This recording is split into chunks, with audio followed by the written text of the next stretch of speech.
We're up to chapter 6, mission number 6. This is the 48 ways to wisdom, and we're up to way number 11. And this is Diktut Chaverim, with the critique of friends. One of the ways to acquire wisdom, there are 48 ways we are told. One of the ways to acquire wisdom is with the critique of friends. If you want to study Torah, you're really pursuing truth. God sees but is unseen. God is beyond the human purview. But we are still required to pursue our understanding of God as best as we can. And the Almighty designed it that even though we cannot understand God himself, he's beyond us, the infinite's beyond us, but we can have some understanding of God and what he wants of us via his Torah. The Torah can serve as a proxy for us to understand God. And one of the ways to do that, one of the critical necessary components of that, is that we need some friends to help us get to truth. Only God can really act alone. Only God is truly mistake-free. Only God is perfect. Only God is an absolute. For us, we are fallible and we're prone to make mistakes. And that's why we need way number 11. We need the critique of friends in order to arrive at wisdom. When it comes to studying, good friends are indispensable. A good friend, they will provide constructive criticism. A good friend can serve as a sounding board to your ideas. You have an idea, you have a vantage point, you have a perspective. A good friend will provide another perspective, maybe a differing perspective. Everyone's different. We all see the world differently. We all have different ideas. And we're all biased. A good friend, especially someone that has your best interests at heart, a good friend will help you see through your own biases, will help identify your own blind spots. All of us have blind spots. Even if you have peripheral vision, you can see in all directions. You can't see what's behind you, can't see what's all the way to your right or left. No individual has the whole picture. No individual can do it alone. You cannot do transformative things alone. You need collaborators, you need partners, you need colleagues, you need peers and associates and helpers. And that's why it's so important to have a good friend who can provide critique. We don't see it all, and we need help. Moshe had help. Moshe had Aaron. Even Messiah's going to come with the other Messiah, with Elijah. Perhaps the only exception was Abraham. The Midrash tells us that Abraham was a Yachid, was alone. All he had was God. For us, if we're going to achieve anything special in our studies, in our pursuits, we're going to need helpers. We're going to need others. And when it comes to seeking wisdom, it must be done with a good friend who can provide some critique. All the sages of the Talmud, they all studied together. There was an academy. And each giant sage of their era had a Torah sparring mate that they would debate with, and they would argue with, and they would challenge, and it would be challenged. And that continued throughout the generations. The Talmud tells us that it's so imperative to have a chavrusa, to have a study partner, so much so that the sages said, O chavrusa, O misusa. Either I have a chavrusa, either I have a study partner, or give me death. Give me a study partner, or give me death. You must find someone to challenge you. Without friends, without a chavrusa, you lose a degree of objectivity. You see only one side of the coin. You see only your perspective. And if you go on in your studies just alone, that can amount to spiritual death. O chavrusa, o misusa. Similarly, the Talmud tells us in the book of Brachos, page 63b,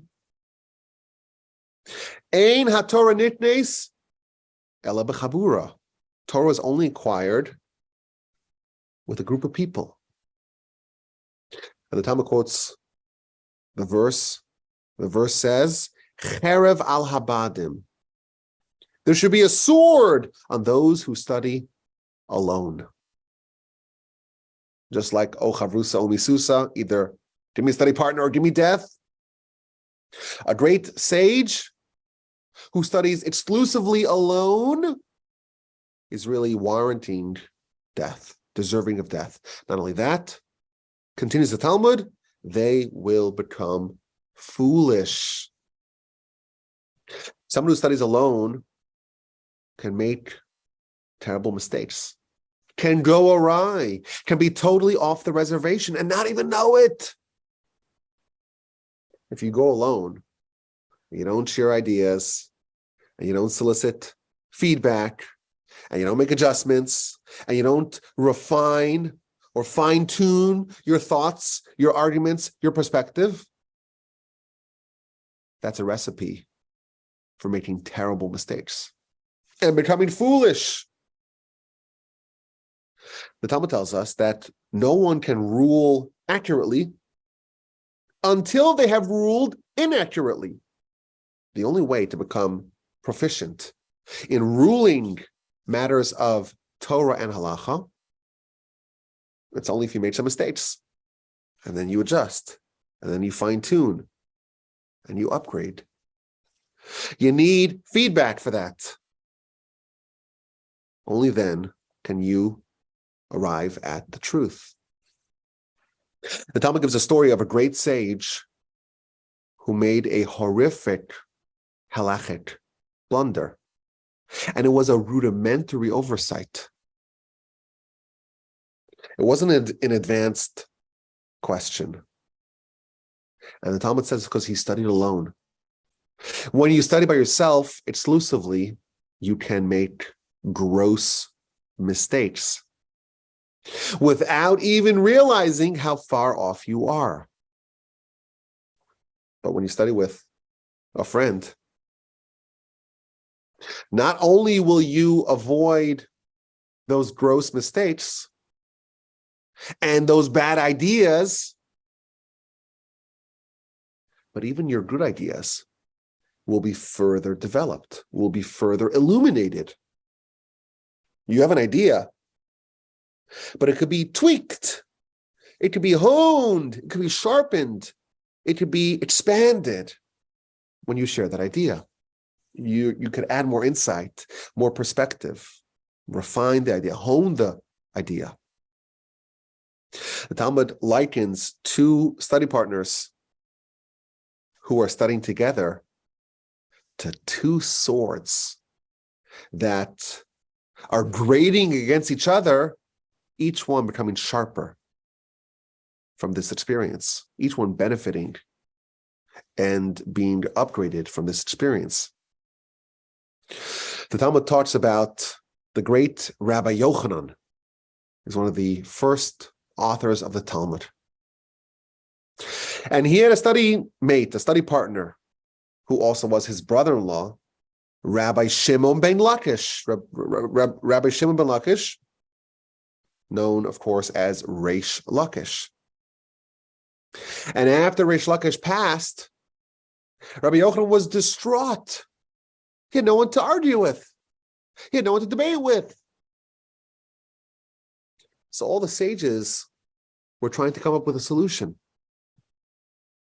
And they told one of their colleagues, Rabbi Elazar, why don't you go discuss your ideas with Rabbi Yochanan? Go try to replace Reish Lakish.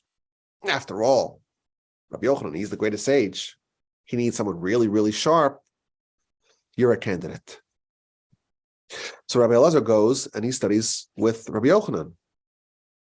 And Rabbi Yochanan presents an argument. And Rabbi Elazar is very sharp. He says, wow, that's a good argument. And I even have lots of proofs to your argument. Look, I have this proof, I have that proof. So Rabbi Yochanan says, I don't need your proofs. I don't want a proof. I want a challenge. When Reish Lakish was here, I would say something. He wouldn't bring me proofs. He would raise 24 challenges, 24 questions to try to disprove me. And then I would have to come up with 24 different answers. And the result of that was an expansion of Torah. I don't need someone to prove what I'm saying. I need someone to challenge it. You're proving it. I know it's true because I'm saying it. I need someone to act as a foil to disagree with me. And Rabbi Yochanan lapsed into depression. And he ripped his clothing. And he was crying. And he was wailing. And he was saying, Reish Lakish, where are you? I need you. Until he went insane. And the rest of the rabbis got together and they did something very unusual and unexpected. They prayed that he would die. And in fact, Rabbi Yochanan died. Oh, chavrusa, oh misusa. Give me a chavrusa or give me death. If you're really committed to finding the truth, to trying to understand God as best as you can, you're not going to arrive there without some help. And of course, this demands of us to be receptive to other people. By default, we start off as being very biased and seeing things from our perspective. It's very hard for us to admit when we are wrong. We all have a different mind and a different way of seeing things. And it's specifically through the clash of different minds, each one independently seeking truth, only through that process does the truth, the whole truth, and nothing but the truth, come to light. Even today, thousands of years after Rabbi Yochanan, well, almost 2,000 years after Rabbi Yochanan and Reish Lakish had their debates, today, yeshiva system is designed the same way. Everyone has a study partner. And the right kind of study partner is someone who is basically on the same level, but is a little bit different.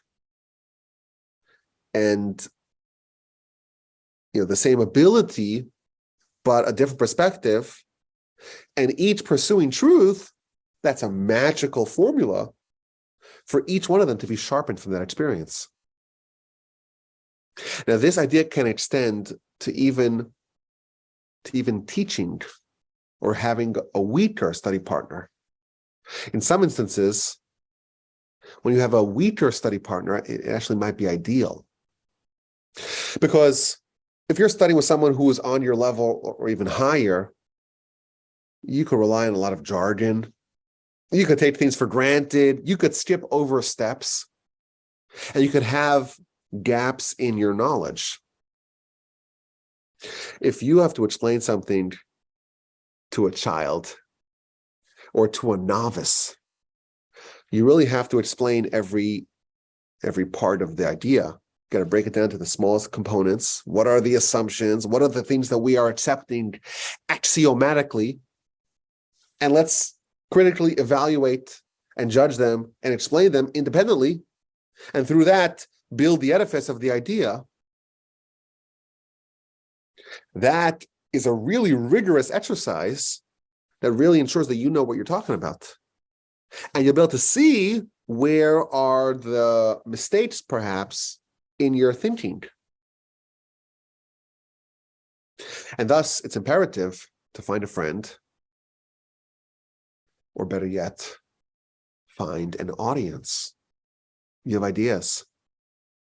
You want to bounce them off your colleagues. If you don't have colleagues, create colleagues. Find an audience for your ideas, publish them.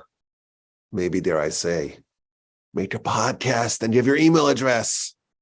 Share your ideas, bounce them off people, give a class, give a lecture, and present your ideas. Don't keep them bottled up within you. Find someone that you can pass your ideas by. Make sure you're not living on an intellectual island.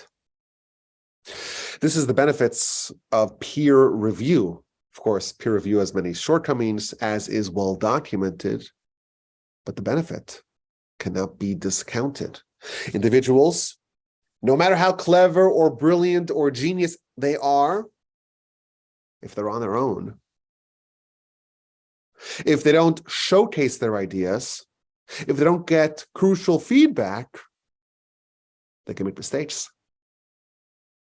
They can develop crooked thoughts and a crooked way of thinking, and even their good ideas cannot be fully actualized because they cannot be developed and burnished further with the input of other people. As you know, I appreciate all feedback. RabbiWolbe@gmail.com. I especially value negative feedback. If I made a mistake, I want to know about it. I could fix it. I could amend my notes. I can upgrade my thinking. It's not offensive. We're all trying to get at the truth. I had the great fortune of spending years in yeshiva, and there's no idea or individual that is untouchable. Nothing is sacrosanct. Even the greatest rabbi with the most prestige, and the most renown and repute, if they get up and they present their ideas, they are fair game. That's the system. Everyone benefits from having other eyes and other ears and other people look over their work. It was common for all the great sages, even the ones who lived by themselves, to write to each other, to talk with each other. Even the great Rabbi Bar Yochai, in his cave for 13 years, he had his son. They all had study partners. The great Rabbi Eliashiv, who always studied by himself, every single day gave a daily public lecture, open to the public. And it was encouraged for people to comment and to challenge him. This is a necessary part of the pursuit of wisdom. Good friends who can give you critique. Now, as is true with many of these 48 ways to wisdom, it's not just in matters of study that this is imperative. In all manners of our life, all aspects of our life, all aspects of our personal development, having a good friend is a real boon. A good friend, someone could sit you down, tell you what you need to hear, run an intervention. Someone who could be there for you when you need their love, when you need their support, or when you need their critique. Someone who can hold you accountable. This is all necessary. The Mishnah earlier in Pirkei Avos says, Knei lecha chaver. Acquire for yourself, pay for yourself to get a friend. There is a price that you need to pay for this sort of friendship. You have to invest in someone who cares enough about you to tell you the truth, and to tell you when you're wrong, and to tell you when maybe there are tweaks that can improve what you're doing or what you're thinking.